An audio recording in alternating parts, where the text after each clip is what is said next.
अभी हम लोग जो अध्ययन कर रहे हैं वो क्या अध्ययन कर रहे हैं?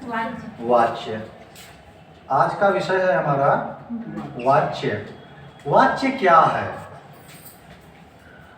अब ये हमारी आज की जो क्लास है, पहली बात ये है संस्कृत की, ठीक है। संस्कृत के अंतर्गत वाच्य परिवर्तन या वाच्य का निर्माण, वाच्य परिवर्तन, ठीक। वाच्य के 3 भेद होते हैं। कितने भेद होते हैं? 3। कौन कौन से? हमने कहा कर्तृवाच्य, कर्तृवाच्य, कर्मवाच्य और भाववाच्य। बहुत ही सीधे साधे और सहज तरीके में हमको ये जानना है कि ये कैसे प्रयोग किए जाते हैं। सबसे कठिन हम वाच्य को मानते हैं, परंतु हम सबसे सहज रूप में आज वाच्य का अध्ययन करेंगे।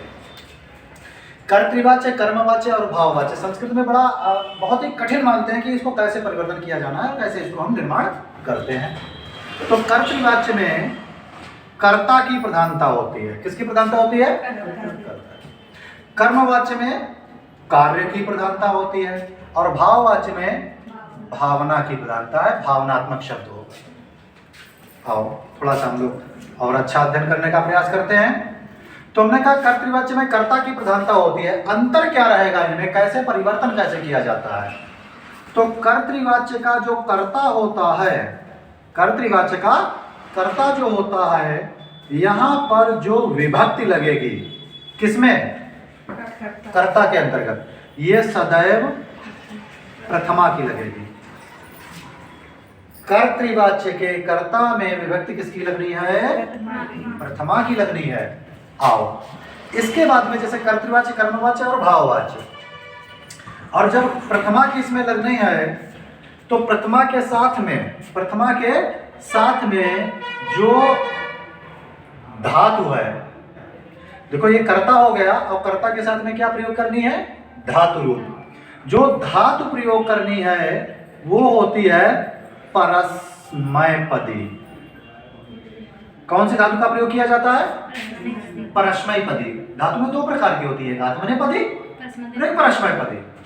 हमको पेपर हल करना है, हमको परीक्षा की दृष्टिकोण से सीखना है, तो यहां पर धातु जरा 2 लिख लेते हैं। एक धातु है हमारी परस्मैपदी। तो परस्मैपदी धातु के अंतर्गत क्या आएगा आपका? एक वचन, द्विवचन और बहुवचन। के अंतर्गत क्या होता है आपका? प्रथम पुरुष, मध्यम पुरुष और यही तो होता है। परीक्षा में आपको जो सबसे ज्यादा पूछते हैं वो प्रथम पुरुष का ही पूछते हैं। अगर हम प्रथम पुरुष का कहें तो हम कहेंगे पठति, पठतः, पठन्ति, ठीक है।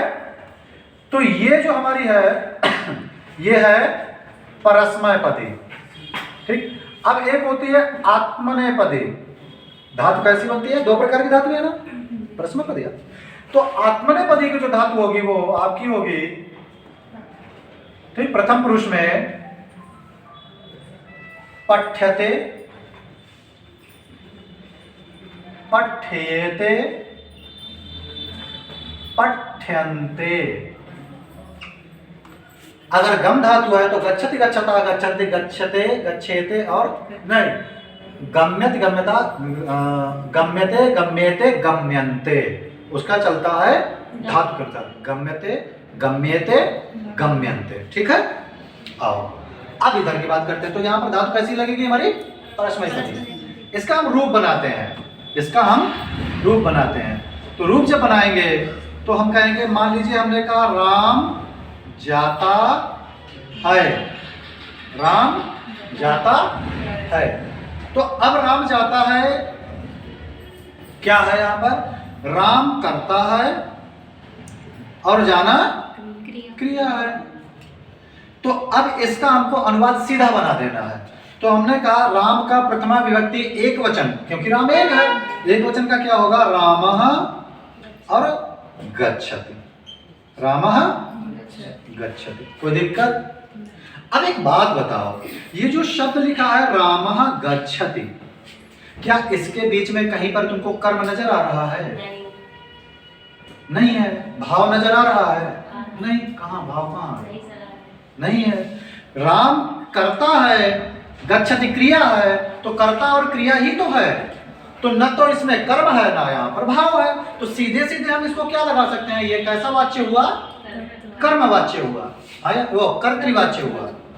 कैसा वाच्य हुआ? कर्तृवाच्य हुआ। आओ अब हम बात करते हैं कर्मवाच्य की। कर्मवाच्य में क्या करना है हमको? कर्मवाच्य में आपका कार्य भी यहाँ शामिल होगा। कर्मवाच्य में कार्य होगा, बस यही पहचान सबसे बड़ी। लेकिन ये तो पहचान हो गई, पहचान के साथ साथ में हमको और क्या क्या चीजें देखनी है। अब यहाँ पर विभक्ति की अगर बात करें, विभक्ति, तो विभक्ति यहाँ पर कौन सी प्रयोग करते हैं? तृतीया। कर्ता में, यहाँ पर कर्मवाच्य में कर्ता के अंतर्गत विभक्ति कौन सी लगेगी? तृतीया विभक्ति लगेगी। क्यों? क्योंकि यहाँ पर जो वाक्य है बनाएंगे हम, अब एक मिनट अभी बता रहा हूं, और यहाँ पर जो धातु लगेगी वो आत्मनेपदी। अब ये बताओ कि तृतीया और आत्मनेपदी का प्रयोग क्यों किया जाता है? अब प्रश्न ये उठता है ना? अब देखिएगा, और इसके बाद में जो कार्य होगा, कार्य ये होगा प्रथमा, इसके अंतर्गत प्रथमा विभक्ति का प्रयोग कर दिया जाता है। मतलब कर्ता में तृतीया विभक्ति का प्रयोग करना है, धातु आत्मनेपदी की लगानी है, और जो कर्म है इसमें विभक्ति प्रथमा लगेगी। यद्यपि हर जगह पर नहीं, द्वितीया भी लग सकती है, लेकिन अधिकतम प्रथमा लगती है। आओ थोड़ी सी बात बताते हैं क्यों, आखिर ऐसा क्यों। तो हमने कहा यहां पर है राम जाता है, और यहां पर हम कहेंगे राम के द्वारा जाया जाता है। अगर कर्म है तो ठीक है, नहीं कर्म की उपस्थिति है तो भी कोई बात नहीं है। हम कर्म की अनुपस्थिति वाला पहले बता रहे हैं। हमने कहा राम के द्वारा जाया जाता है, ठीक। अब यहां पर क्या है, एक बात बताओ, के द्वारा, द्वारा चिन्ह कहां होता है? तृतीया में। प्रथमा कर्ता ने द्वितीया कर्म को तृतीया ने से द्वारा, द्वारा आ गया। तो जब तृतीया का ये है तो द्वारा, द्वारा का मतलब होता है राम कार्य नहीं कर रहा है, राम के द्वारा किया जा रहा है। और जब राम के द्वारा कार्य किया जा रहा है, जब व्यक्ति स्वयं करता ना हो, व्यक्ति स्वयं करता ना हो, करता अनुपस्थिति के माध्यम से कर्म की उपस्थिति को लाया जाए, तो वहां पर आपकी जो क्रिया है वो सदैव आत्मनेपदी प्रयोग की जाएगी। तो यहां पर इसका होगा राम के द्वारा, तो तृतीय विभक्ति का क्या होगा? रामेण। और गच्छति का क्या हो जाएगा? राम जाता है तो होगा गम्यते। राम पढ़ता है तो रामा रामेण पठ्यते, तो यहां पर होगा गम्यते। क्या बनेगा? बात खत्म हो गई। तो यहां पर भी तृतीया और इधर आत्मनेपदी, खत्म कहानी, हो गया काम।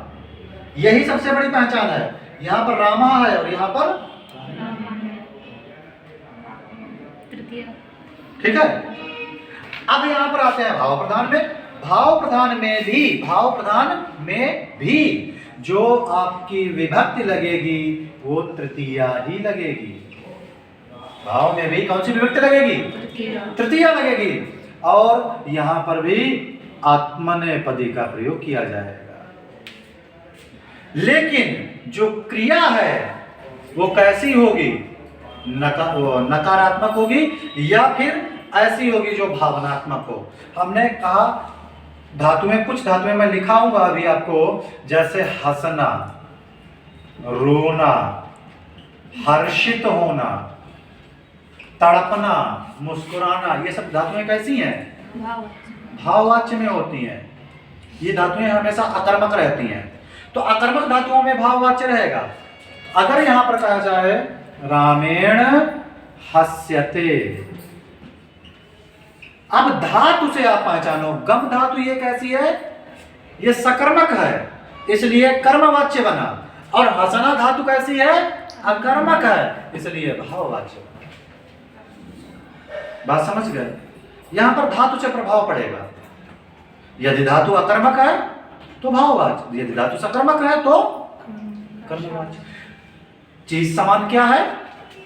यहाँ भी तृतीया, यहाँ आत्मनेपदी, यहाँ भी तृतीया, यहाँ भी आत्मनेपदी। परंतु हमको ध्यान क्या रखना है कि यहाँ पर क्रिया कैसी हो, अकर्मक हो, और यहाँ क्रिया सकर्मक हो। यदि सकर्मक है तो कर्मवाच्य, और क्रिया अकर्मक है तो भाववाच्य। एकदम साफ सुथरी बात हो गई। और यहाँ पर प्रथमा का प्रयोग और परस्मैपदी का प्रयोग, वाच्य परिवर्तन समझ में आ गया, कोई ज्यादा झंझट वाला नहीं। और केवल इतना ही याद कर लो, आपके यूपीटीटी सुपर टीटी के लिए पर्याप्त है। इससे ज्यादा तुमको याद नहीं करना, क्योंकि इससे ज्यादा बहुत ज्यादा गंभीर या बहुत ज्यादा अन्य लकारों के उदाहरण नहीं पूछता। बस इतना ही पूछता। आपने अगर इतना भी तैयार कर लिया, हाँ विभिन्न उदाहरण तैयार करोगे, तरीका ये रखो, हृदय में बसा लो इसको, विभिन्न उदाहरणों को आप समझो। इससे सरल तरीके से मुझे नहीं लगता कोई और बता सकता है। बहुत सहज तरीका है। यहाँ पर हमने क्या किया, प्रथमा विभक्ति का प्रयोग किया, आत्मनेपदी का प्रयोग किया, इन दोनों में तृतीया विभक्ति और परस्मैपदी का प्रयोग किया। हाँ पूछो। इधर परस्मैपदी बोला हमने प्रयोग किया। हाँ परस्मैपदी इधर गलती हुई, परस्मैपदी इधर और इधर आत्मनेपदी का प्रयोग, बोलने में गलती हुई। और कोई संदेह? ठीक, बहुत साफ सुथरा है। ठीक, कोई दिक्कत है, कुछ पूछना है? धन्यवाद भैया।